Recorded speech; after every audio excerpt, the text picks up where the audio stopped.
श्रवण कुमार की पिछली कथा। श्रवण कुमार कौन था, उसके माता पिता कौन थे, उसके माता पिता अंधे कैसे हुए, ये कथा आपको सुनने के लिए मिलेगी। बड़ी अच्छी कथा है, बड़ा आनंद आएगा अगर ध्यान से सुनेंगे।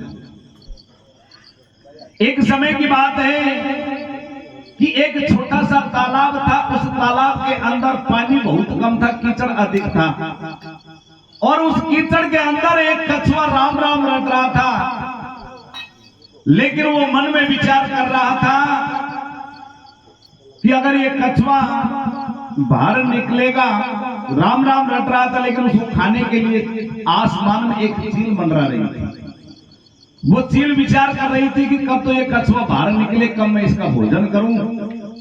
लेकिन विधि का विधान कोई नहीं मेट सकता, कर्मों में जो लिख दिया उसको कोई नहीं मेट सकता। चील तो ये विचार कर रही थी, लेकिन उससे पहले देखिए उनके साथ में क्या घटना घटती है और उसके साथ में क्या लीला होती है।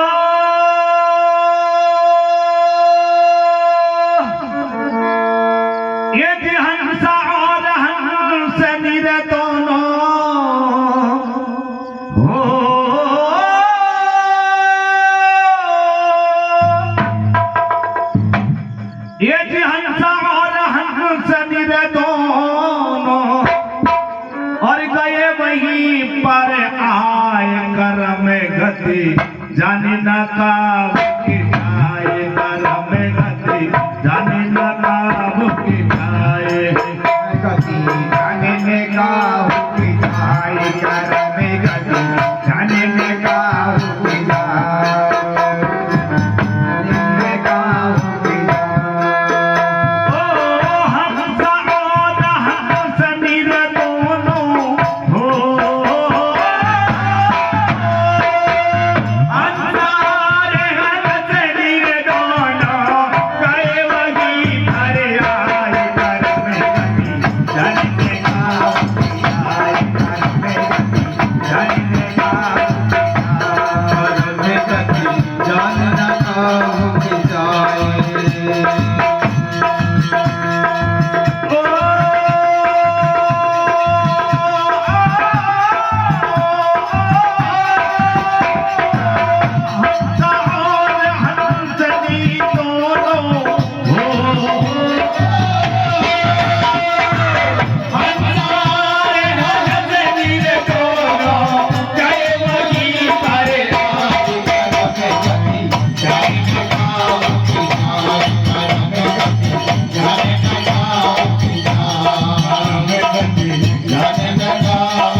कछुआ राम राम रट रहा था, चील उसको खाने के लिए मंडरा रही थी। उधर हंसा और हंसनी आकाश मार्ग से उड़ते हुए जा रहे थे, और जब उनकी नजर उसी कछुए के नैनों पर पड़ी, हंसा और हंसनी ने विचार किया कि इस तालाब के अंदर तो मोती है, चलो हम छूटते हैं। और उस कछुए के नैनों को मोती समझ करके हंसा और हंसनी नीचे आते हैं, और देखिए कछुए के साथ में क्या घटना घटती है। कछुआ दुबा के रहा की चढ़ में चमके नैन निराले, कछुआ दुबा के रहा की चढ़ में चमके नैन निराले, और हंसनी ने समझ के मोती कछुआ के नैन निकाले, हंसनी ने समझ के मोती कछुआ के नैन निकाले। और रही जब कछुआ होकर हो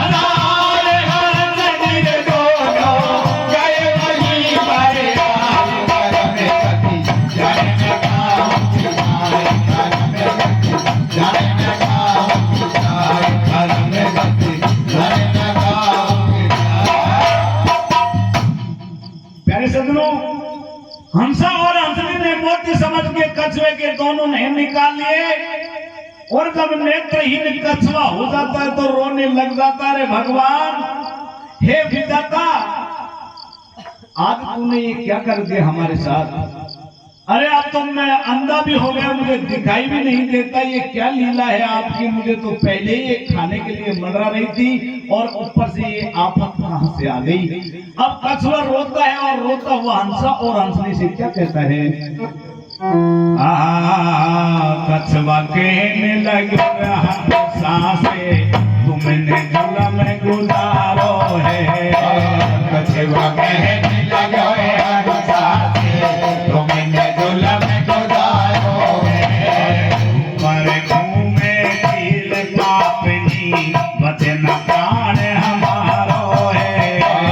ऊपर मुंह में चील पापनी बचे न प्राण हमारो है। और सुनकर वाणी तब कछुआ की हो, सुनकर वाणी जब कछुआ की दोनों लगे कछुआर पर में जाने पाऊंगी जान में जाने पाऊंगी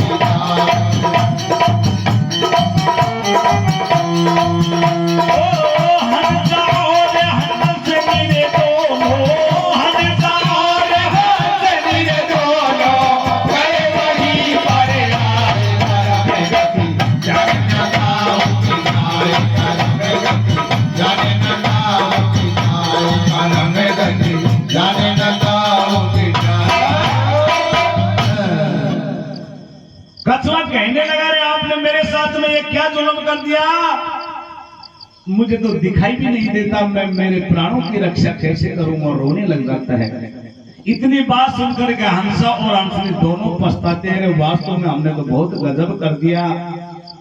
इसके नैन हमने मोती समझ करके निकाले, ये तो कछुआ था, ये तो अंधा हो गया, अब हम क्या कर सकते हैं इसके साथ में? हमसे तो बड़ी गलती हो गई। लेकिन एक उपाय सोचता है और हंसा और हंसनी कछुए से कहते हैं कि हमसे गलती हो गई, लेकिन एक काम जरूर कर सकते हैं कि हम आपको इस समुद्र से दूसरे समुद्र पहुंचा देंगे, लेकिन आपको इस चील को नहीं खाने देंगे। चील के कछुआ कहने लगा कि आप तो पंख वाले हो, उड़ जाओगे, लेकिन मैं आपके साथ कैसे चलूंगा? तो देखिए क्या उपाय बताते हैं हंसा और हंसनी। हंसा कहने लगे कछुआ से हम तो यहाँ से ले जाएंगे। हंसा कहने लगा कछुआ से हम तो यहाँ से ले जाएंगे। कैसे मार की चील पापनी मोए सुंदर पहुँचाएंगे। कैसे मारे चील पापनी सुंदर पहुँचाएंगे। लकड़ी लाए तोड़ कहीं से हो, लकड़ी लाए तोड़ कहीं से, मुख में लगी है दबाई कर में जाने पाऊंगी कर में जाने पाऊंगी। ओ हंसा और हंस मेरे दोनों, हंसा और हंस मेरे दोनों गए वहीं पर आए कर में।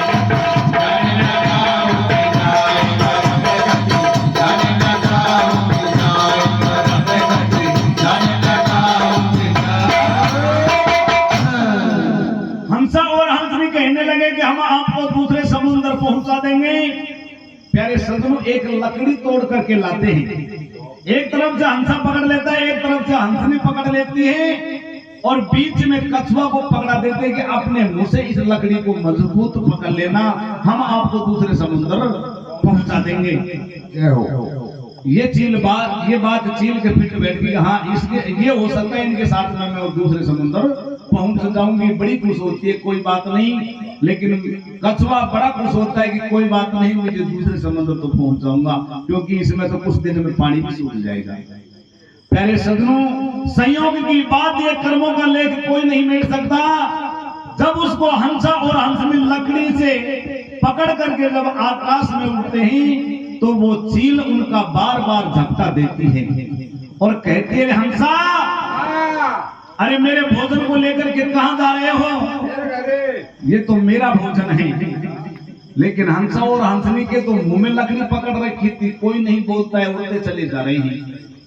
चील कहती है, हंसा कोई बात नहीं, बार बार झपटा मारते हैं लेकिन वो कछुए को नहीं छुड़ा पाई। और अंत में कहती है कि कोई बात नहीं, तुमने आज मेरा भोजन छीना है, याद रखना इस बात का बदला अवश्य लूंगी, या तो इसी जन्म में ले लूंगी, नहीं तो मर भी गई तो याद रख के अगले जन्म में इस बात का बदला अवश्य। प्यारे सज्जनों, कछुआ, हंसा और हंसनी, कछुए ने कोई ध्यान नहीं दिया, आकाश में उड़ते चले जा रहे हैं। और अब देखिए आकाश में उनके साथ में क्या घटना घटती है।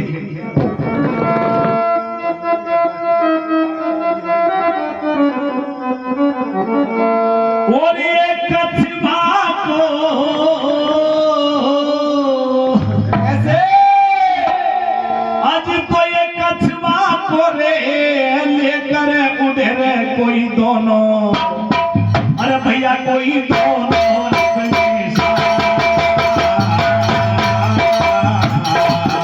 ओ कछुआ को लेकर उड़े रे कोई दोनों, ओ भैया कोई दोनों अपने साथ।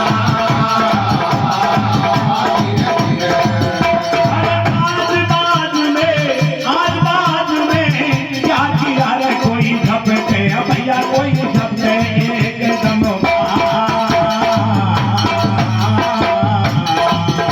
अरे आज बाजू में क्या किया रे कोई झपटे, ओ भैया कोई झपटे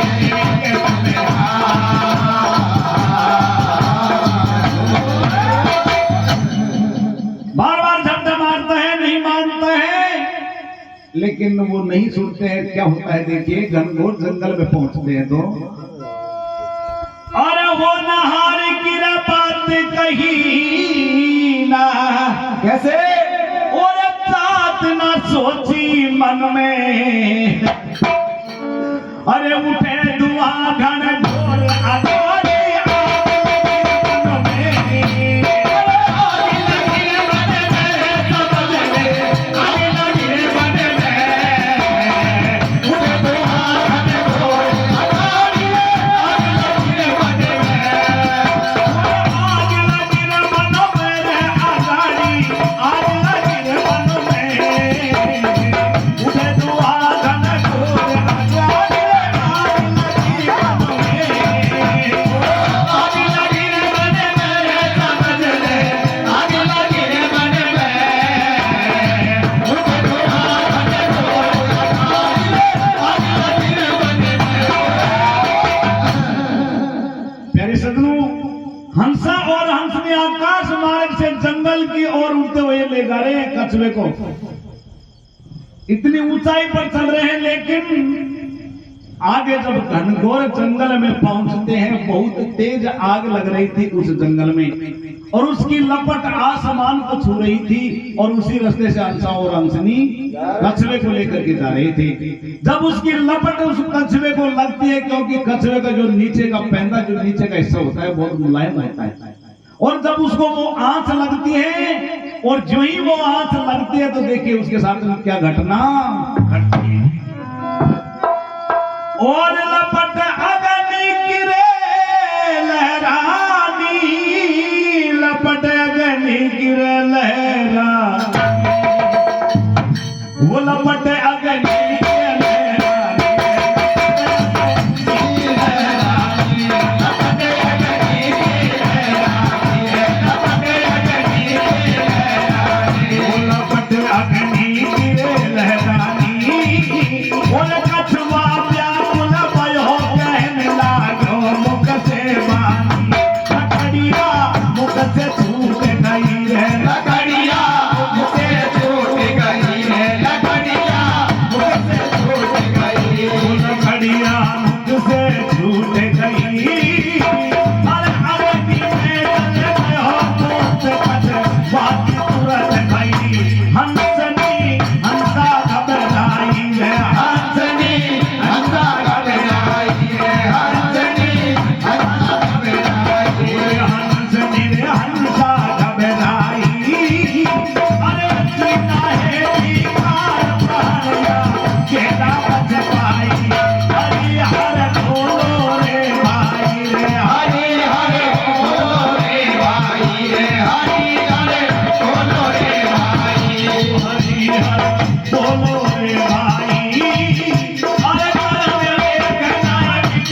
लपट अग्नि की लहरानी और ये कछुआ व्याकुल भयो कहने लगे मुख से बानी। जब वो आंच लगती है कछुआ अपने मुंह से, बानी कहने के लिए जो ही वो मुख खोलता है लकड़ियां मुख से छूट गई और वो अग्नि में जल गयो। मुक्त कछुआ की तुरंत बही, कछुआ अग्नि में जल करके भस्म हो जाता है। हंसनी हंसा घबराई, अरे जिन है धिक्कार प्राणिया के ना। अरे पहले तो हमने इनके नैन निकाल लिए थे, वहां तक कोई बात नहीं थी, लेकिन हमारे ही हाथों से एक कछुआ मारा गया तो हमारा भी जीना व्यर्थ है। ऐसा विचार करके हंसा और हंसनी भी उसी अग्नि में जल करके खत्म हो जाते हैं। हरि हर बोलो रे भाई, और ये कर्म लेख नहीं मिटे करो चाहे लाखों। प्यारे सदनों, जब ये तीनों जीव वहां पर खत्म हो जाते हैं तो देखिए आगे किस तरह से कथा चलती है और किस तरह से ये अलग अलग जन्म लेते हैं, वापस किस तरह से एक जगह होते हैं।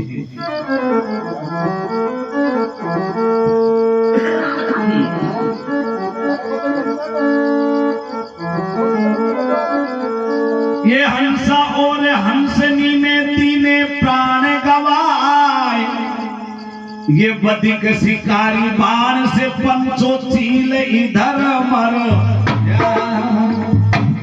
इधर तीनों जीव खत्म हो गए, उधर जो चील थी जो खाने के लिए मर रही थी कछुए को, एक शिकारी के बाण से वो भी खत्म हो जाती है।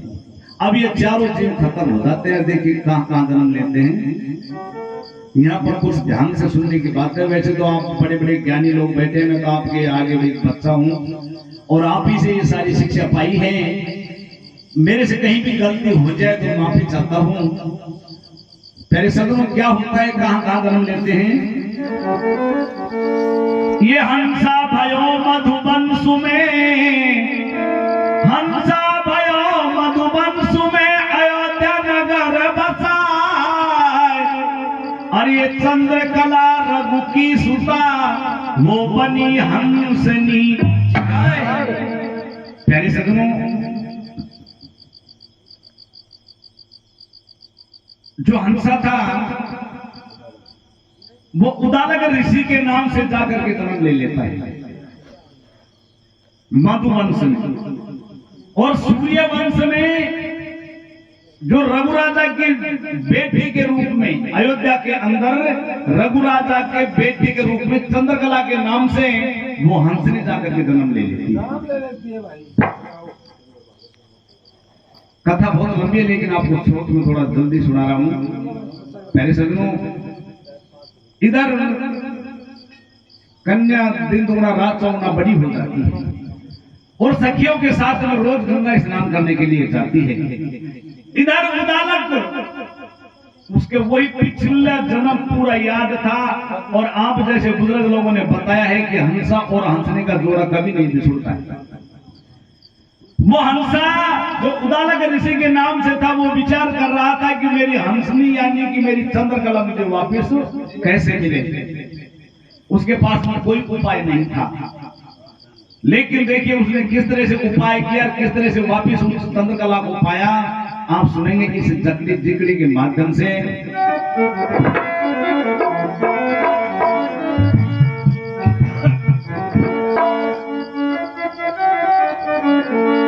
और रघुराजा की कन्या राज दुलारी और वो रूपवती थी भारी, देखो होड़ी से ना पार बसा।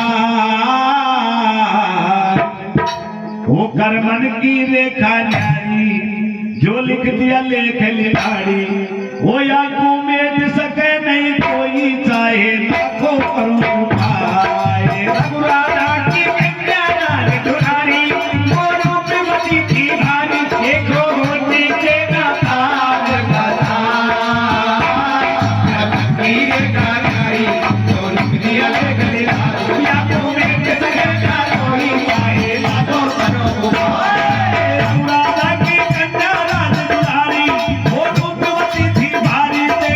वो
सखियों के साथ रोज गंगा स्नान करने के लिए जाती है। उधर उसी गंगा तीर पर उद्दालक ऋषि बैठा हुआ है, विचार करने लगा कि चंद्रकला कैसे मिल सकती है। काफी समय निकल गया, एक दिन विचार आया कि इस तरह से नहीं मिलेगी। एक फूल लेता है और फूल में अपना बिंद रख करके उसी गंगा नदी में बहा देता है और वो फूल बहता हुआ सखियों के पास में आता है। कोई भी सखी उस फूल को नहीं उठाती है और चंद्रकला उस फूल को उठा करके सूंघ जाती है। तो जब वो फूल को उठा करके सूंघते हैं तो देखिए उसके साथ में क्या घटना घटी। भाई दिन से रे गयो रे गर्भ भाई कैसे भाई दिन से रे गयो गर्भ वो सद रावण राज दुलारी के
इस बात का चंद्रकला खुद को भी एहसास नहीं हुआ।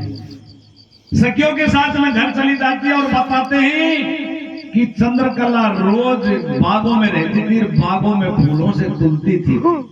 उस दिन बाग के सारे फूल चढ़ा दिए, लेकिन चंद्रकला का पलड़ा इतना भारी हो गया कि वो उठ ही नहीं पाया। तो यहाँ पर आप जैसे बड़े बुजुर्ग लोग बैठे हुए हैं, वो पूछते हैं और वो पूछना यहाँ पर बताइए। मैं आपसे भी पूछ रहा हूँ, आप सभी को इस चीज का पता है। क्या बताया?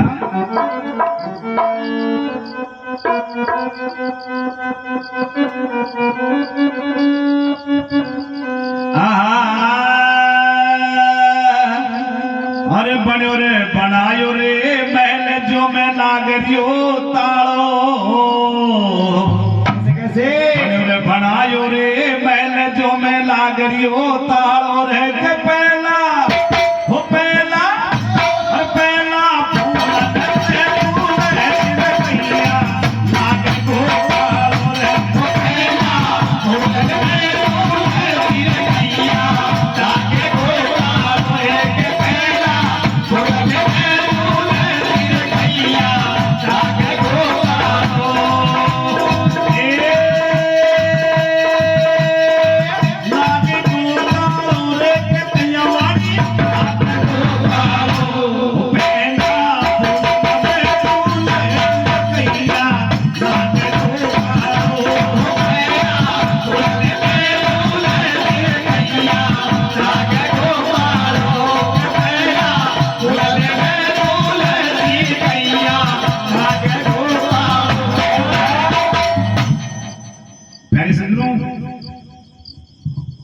इस बात की खबर अब धीरे धीरे वो तो बात को कहां तक छुपाई।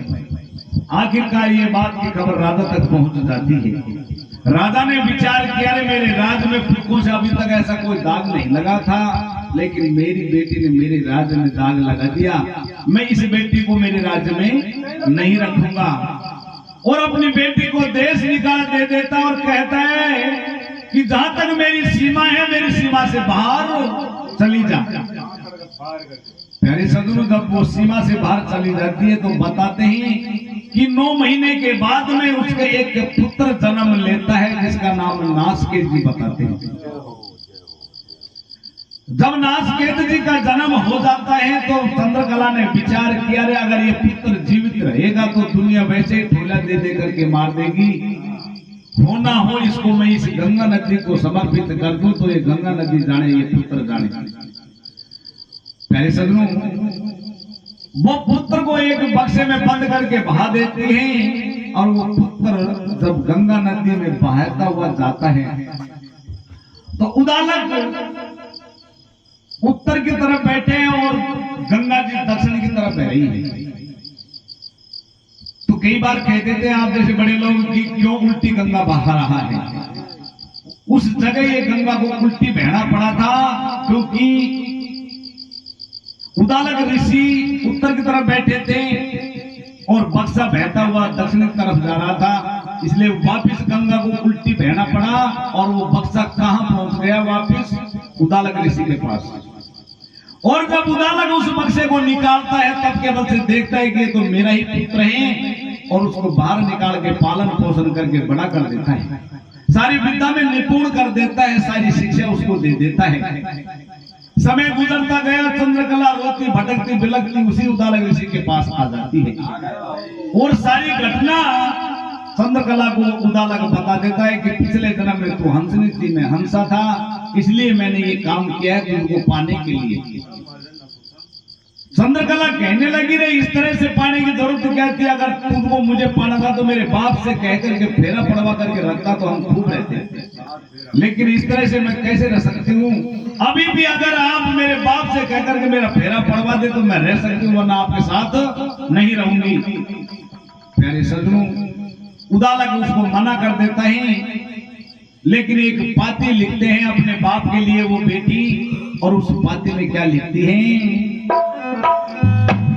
और जामना की रे लुगड़ी रे गोणा में दे दीजो, कैसे जामना की रे लुगड़ी रे गोणा में दे दीजो रे कपैला हर पहला आती है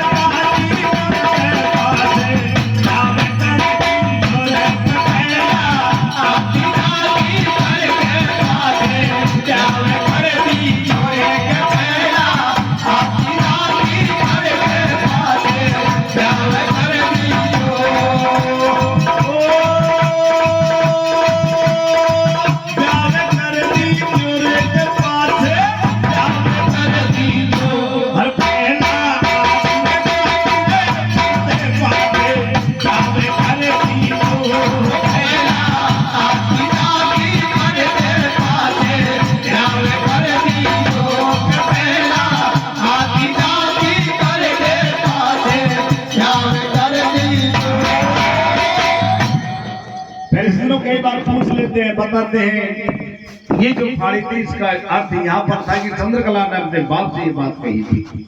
जब वो पाती अपने बाप के पास पहुंचती है रघु राजा के पास, तो सोचने लगा कि मेरी बेटी अभी जिंदा है और ब्याह करने की कह रही है, तो अपने गांव के जितने भी पंडित लोग थे सभी से मना कर देता है कि मेरी बेटी का कोई भी फेरा पाड़ने के लिए नहीं जाएगा, मैं जाऊंगा। आप जैसे पंडित सभी मना कर देते हैं तब राजा का जोर होता है। जब सभी मना कर देते हैं तो देखिए उनका फेरा कौन पाड़ता है,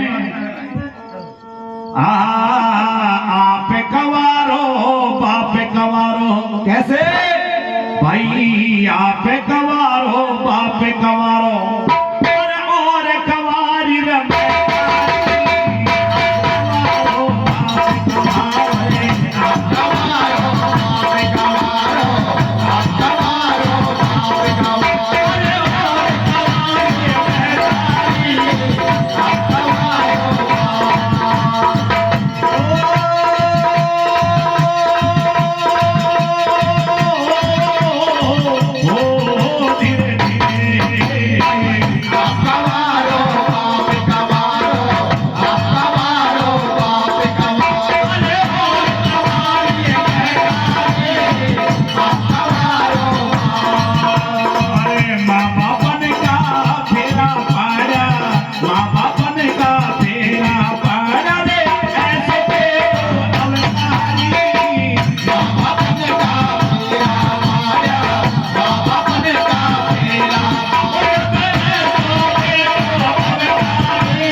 ज्यादा ढूंढने की जरूरत नहीं है। वो जो बात हुई थी कि आप कवारो बाप कवारो और कवारी महतारी और माँ बापन का फेरा पड़ा ऐसो बेटो।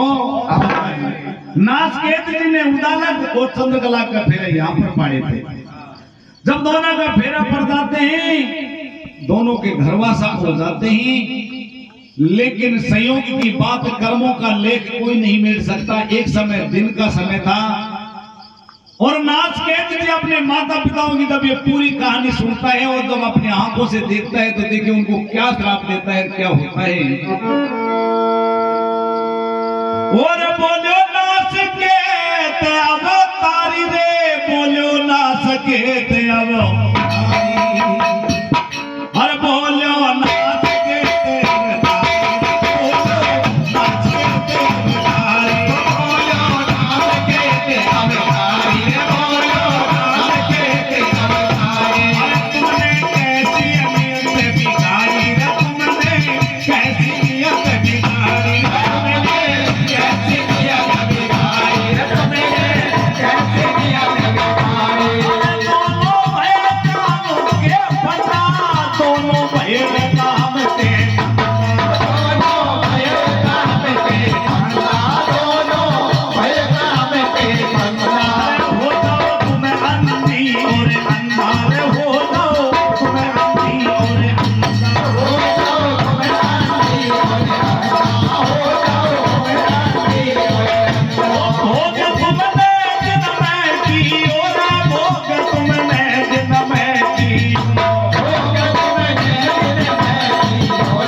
कि बोलो नासकेत अवतारी, तुमने कैसी नियत बगाड़ी, दोनों भय काम के फंदा, अरे हो जाओ तुम अंधी और अंधा, क्योंकि भोग तुमने दिन में कियो और ऐसो देख कर श्राप आज मैंने तुमको दियो। इसलिए मैं श्राप देता हूँ कि तुम दोनों अंधे और अंधी हो जाओ, जिससे कि आपको ये भी मालूम नहीं पड़ेगा कि समय दिन है या रात है। प्यारे सज्जनों, अपने पुत्र का श्राप स्रोत धैर्य करके दोनों अंधे हो जाते हैं और नासकेत जी वहां से भगवान के तप करने के लिए जंगलों में चला जाता है। तो अब देखिए अंधे और अंधी के कौन जन्म लेता है। ये चंद्रकला के गर्भ से जन्मे श्रवण कुमार, ये चील भील घर जन्म ले बढ़ गई सरवण की। प्यारे सज्जनों, जो कछुआ था जिसको चील खाने के लिए मरा, कछुआ श्रवण कुमार के रूप में चंद्रकला के गर्भ में जाकर के जन्म ले लेता है। और जो चील कछुए को खाने के लिए मर रहे थे, वो भीलों के यहाँ जन्म लेकर के श्रवण कुमार की स्त्री बन करके घर पर आ जाती है। अब ये चारों जीव वापिस एक जगह हो जाते हैं, लेकिन वो जो चील थी, वो जो श्रवण कुमार की स्त्री थी, उसके तो वही पिछला क्रोध बदन में छा रहा था कि इन्होंने मेरा भोजन छीना था, अब ये अंधे और अंधे हो गए, अब ये मेरे आंट में, मैं मेरे पिछले जन्म का बैर अब। तो देखिए किस तरह से वो पिछला जन्म का बैर उनसे चुकाती है और आगे क्या घटना उनके साथ में घटती है।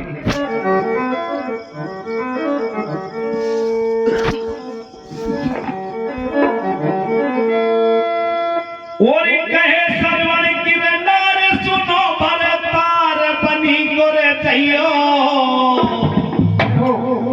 अरे तुम्हें लिया वो लकड़ी पीन रे मत दे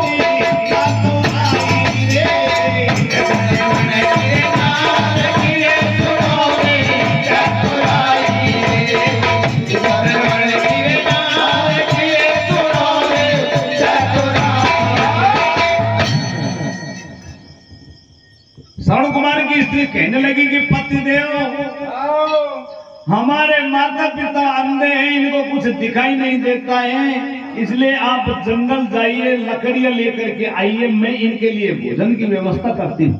यह काम तो बढ़िया कर। श्रवण कुमार जंगल में लकड़ियां लेने के लिए चला जाता है। अपने माता पिता की सेवा के लिए वो कुछ भी कर सकता है, किसी को कोई मना ही नहीं कर सकता। वो रोज जंगल में लकड़ियां लेकर के आता और इधर श्रवण कुमार की स्त्री खाना बनाती। एक दिन मौका पाकर के श्रवण कुमार की स्त्री कहां पहुंच जाती है, गांव के अंदर एक कुमार के घर। कुमार के, हाँ, और कुमार के घर जाकर के देखे क्या कहती है कुमार से, और अरज मेरी सुन लीजिए, और अरज मेरी सुन लीजिए, ओ बाबा मैं मानू एक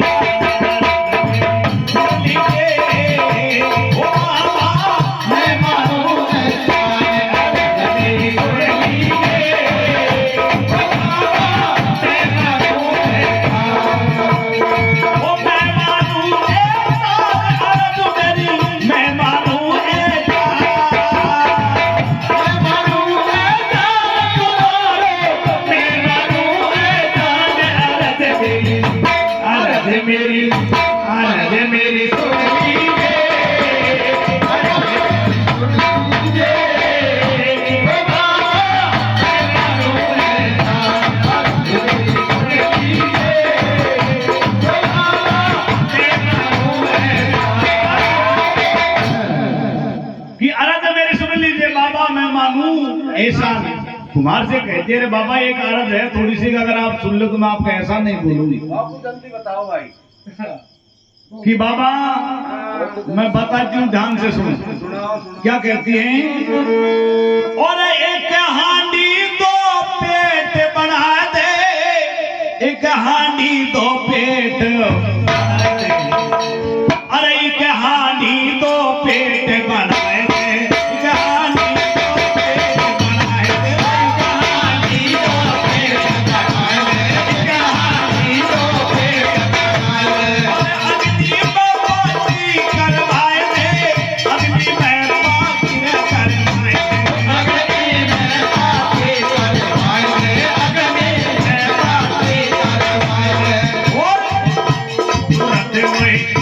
धीरे से मोए तुरंत मोए दे दीजिए, ओ बाबा मैं मानू एक आरज मेरी सुन लीजिए, ओ बाबा मैं मानू एक आरज मेरी सुन लीजिए, ओ बाबा मैं मानू एक। कहने लगे कि एक हांडी दो पेट बना दे। कोई भी देख सकता है हांडी एक है, लेकिन उसके अंदर एक ऐसी पर्दी खड़ी करो कि एक साथ दो चीज बना लूं एक हांडी में, एक ही चूल्हे में दो चीज बना सकूं। कुमार ने कहा, रे परमेश्वरी मैंने आज तक ऐसी हांडी कभी नहीं बनाई और न मैं बनाऊंगा, लेकिन देखिए सजनों लालच बुरी बला होती है। कहने लगी, रे बाबा तू क्या मांगना चाहता है, जो मांग तेरा मुंह में जो भी हो, तेरी जो भी इच्छा वो मांग ले, लेकिन मेरा काम जरूर करना पड़ेगा। क्या कहती हैं, लेकिन एक शर्त जरूर है। क्या, और मुंह मांगी रतू कीमत पावे, मुंह मांगी रतू कीमत पावे, अरे मुंह मांगी रतू कीमत पावे, मुंह मांगी रतू कीमत पावे,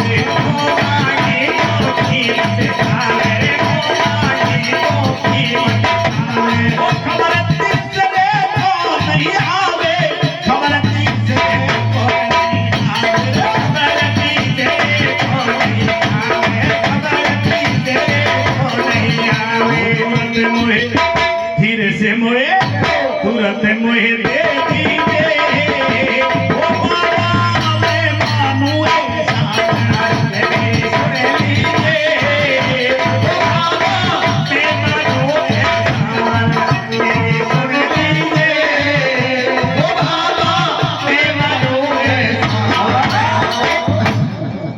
कि बाबा तू जो भी मांगेगा वो कीमत मिलेगी, लेकिन ये बात या तो मैं जानूं या आप जानूं, तीसरे आदमी को इसकी भनक भी नहीं लगनी चाहिए।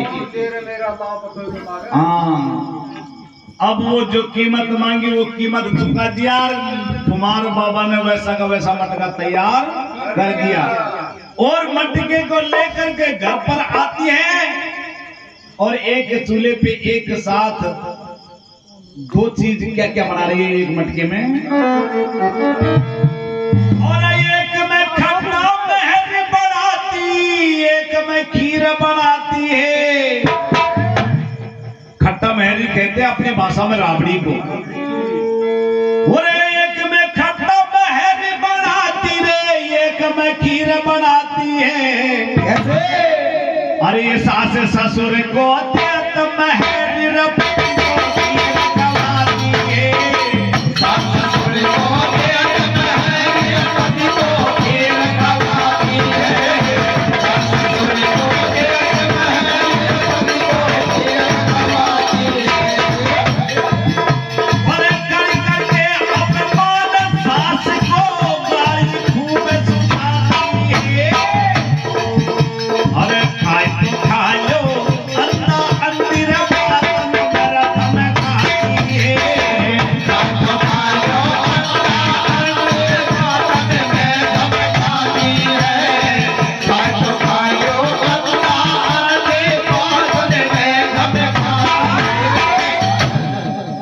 एक में खट्टा महरी यानी एक में राबड़ी बनाती है, एक में खीर बनाती, दोनों एक साथ चीज के तैयार हो जाती। अपने लिए और श्रवण कुमार के लिए तो रोज खीर बनाती और वो अंधे और अंधी सास ससुर के लिए रोज वो खट्टा महरी बनाती। ये सिलसिला चलता रहा। श्रवण कुमार को इस बात की भनक तक नहीं, कोई खबर नहीं। एक दिन अंधे और अंधी कहने लगे, रे बहू बहुत दिन हो गए तुझे खट्टा महरी बनाते, अरे कुछ और चीज भी बना लो, कभी रोटी तो बना दिया करो, कोई और चीज बना दो, सेरो दड़ियो फड़ियो। हाँ, जब इतनी बात कहते हैं तो और भी गुस्से में आती है, कहती है कि अभी तक तो आपको एक टाइम देती थी, आज के बाद में 2 दिन में एक ही दिन मिलेगा आपको ये खाना भी। अब आप भूखा मरो चाहे कुछ भी हो। क्या कहती है? और कासू लावा कच्च बली दो थारा हिया की फूटी है, अरे मरा मार कर ये कमावा हमारा फूटी है, ये कमावा हमारा फूटी है, मरा मार कर ये कमावा हमारा फूटी है। कासू लावा कच्च बली दो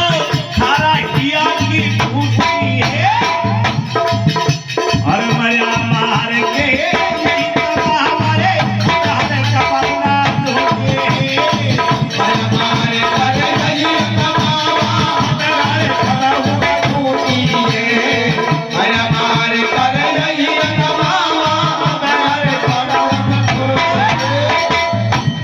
प्यारे सजनों, कहने लगी कि कासुलियावा गच्छ मलिदा तुमको शर्म को नहीं, चूरमा दाल बाटी बनाऊं क्या तुमको?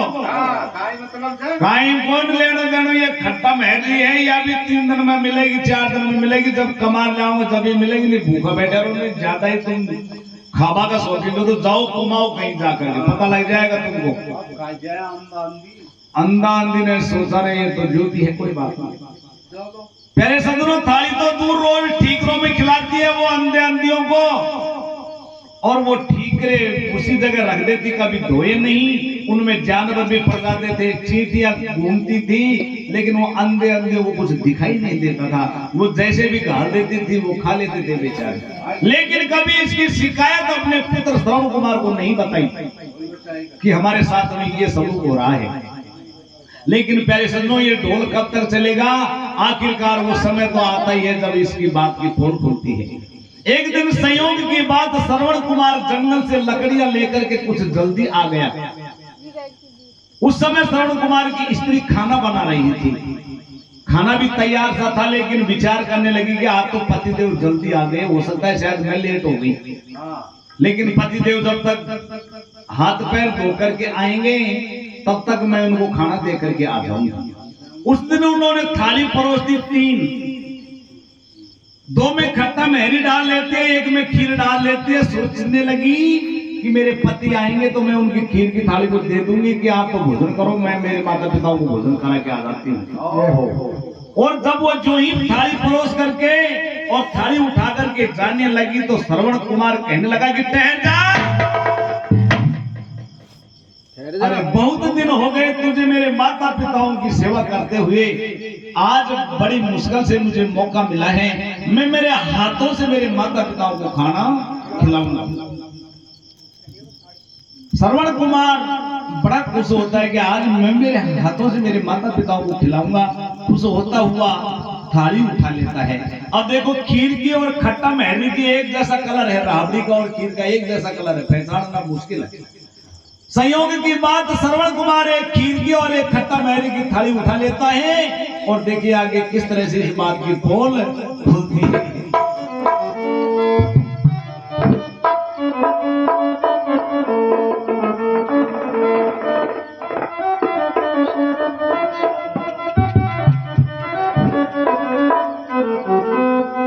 और बाद में थाली तुरंत सजाई और मन में नार बड़ी सकुचाई, और जाके बह रही ज्वाला घाट में, और थाली तो उठा लई सरबन ले लई अपने हाथ में।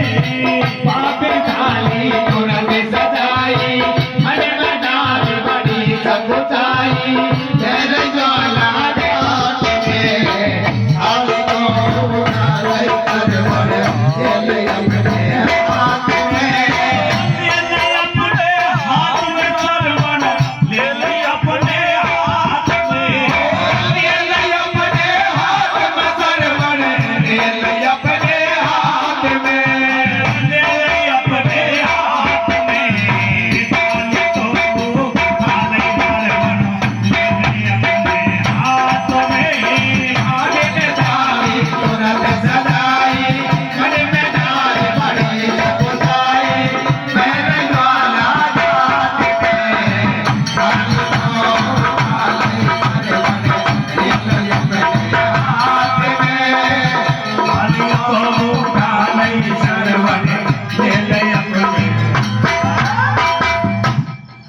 श्रवण हाथ में थाली उठा करके पहुंचता है, क्या होता है?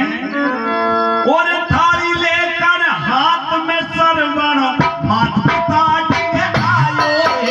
ओ थाली लेकर हाथ में सरबन, माता पिता के आयो वे। भोजन करने लगे पिताजी, हंस के वचन सुनायो है। भोजन करने लगे पिताजी, हंस के वचन सुनायो है। अरर हमने खीर कभी नहीं खाई, हमने खीर कभी नहीं खाई, अरे बेटा तूने आज खवाई। बेटा तूने आज खवाई। ऐसी क्या है खुशी की बात में, थाली तो उठा लई सरबन, ले लई अपने हाथ में। थाली तुरंत सजाई, मन में नार बड़ी सकुचाई, तेरे ज्वाला घाट में, थाली तो उठा लई सरबन, ले लई अपने हाथ में। थाली को उठा लई सरबन, ले लई अपने हाथ। अरे सज्जनों, जब थालियां को ले जा करके अपने माता पिताओं को दे देता है, संयोग की बात जो खीर की थाली थी वो उसके पिताजी के पास पहुंच जाती है, और जो खट्टा मेहंदी की थी उसकी माँ के पास पहुंच जाती है। और जो ही वो भोजन करने लगे उसके पिताजी बड़े खुश होते हैं, रे बेटा आज ऐसी क्या खुशी की बात थी जो आज खीर बनाई है। आज हमारे चौथ को मत करियो। चौथ को व्रत करो। इतनी बात को जब सुनता है श्रवण कुमार, कहता है कि आज खीर बनी है। अरे पिताजी आपको शर्म नहीं आती, आज खीर बनी है? क्या कहता है गुस्से में आकर के श्रवण कुमार अपने माता पिताओं से, और सुटी रे पिता की रे बात क्रोध सरवण का दिल में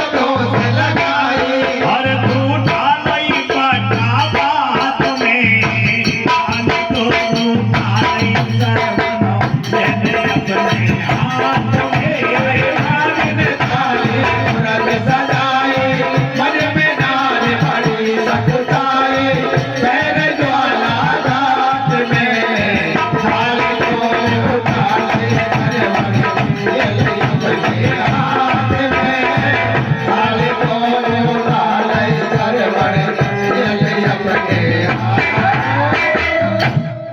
श्रवण कुमार कहने लगा, रे पिताजी आप कह रहे हो कि आज खीर बनी है, अरे मेरे यहाँ तो रोज खीर बनती है। जब रोज खीर बनती है का नाम सुनते ही उसकी मां रोने लग जाती है और मां रोते हुए कहती है, रे बेटा कोई बात नहीं, तेरे यहाँ रोज खीर बनती होगी, ये लीजिए इस खीर को सखी। मां रोती हुई अपने पुत्र से क्या कहती है,